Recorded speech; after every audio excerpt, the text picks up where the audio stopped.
What if you could change just one note and get a totally new and cool sound? Sounds too good to be true, right? But it's not. This is one of the simplest and best tricks that you can learn, because if you make this one little adjustment, you'll sound like one of the greatest guitar players ever. No kidding.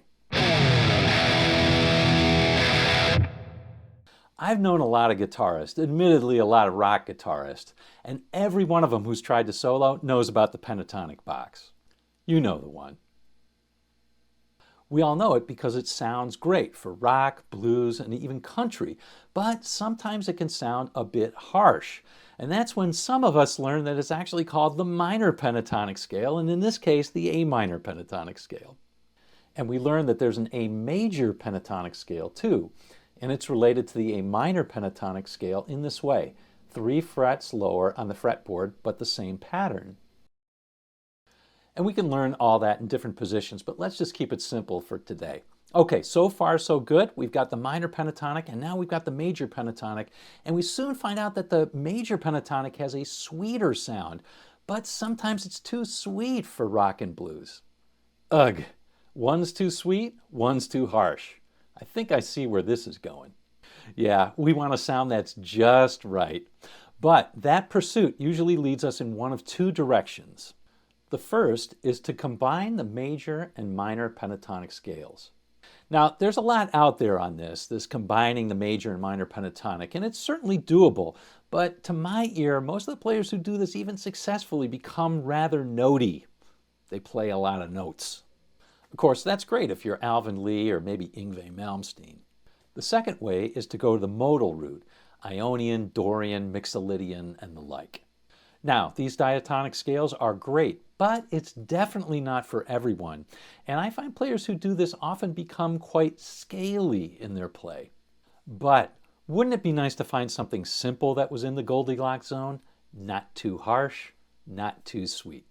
Well, there is a way, and we can think about it like this. If we look at the A minor pentatonic scale, what's making it sound edgy? It turns out there are two notes that are doing this. The first one is C, which is the minor third of A. The second one is this G, which is the flat 7 of A.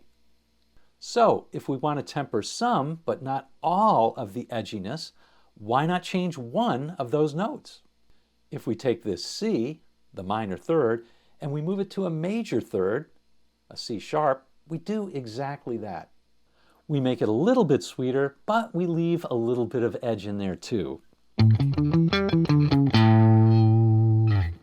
Let's take a look at the full scale now, and then I'll show you some cool ways that you can use it. Yes, even to sound like Jeff Beck. Here's the full scale in its box position. The notes are A, C sharp, D, E, and G. Exactly the notes in an A7 chord, but with the addition of D. So it's tailor-made for an A7 chord. It sounds like this.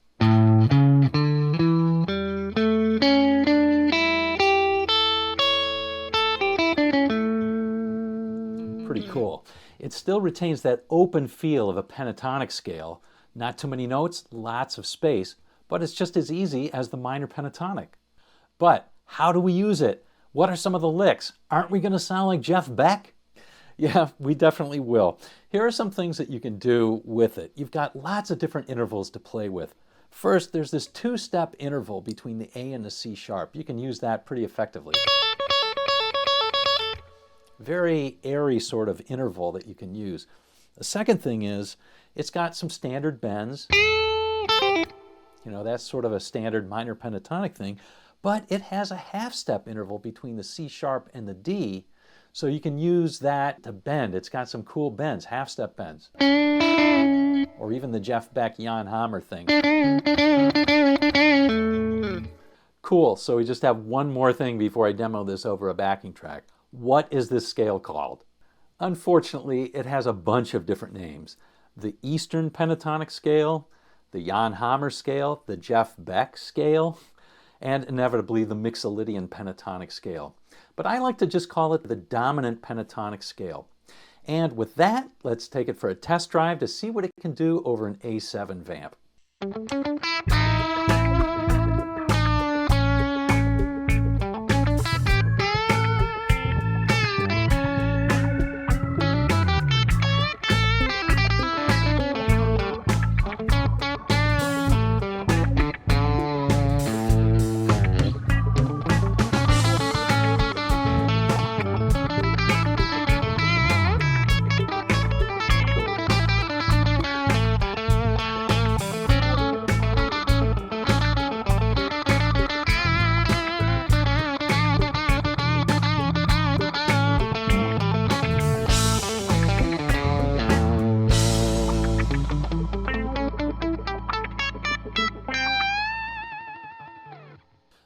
I know what you're thinking.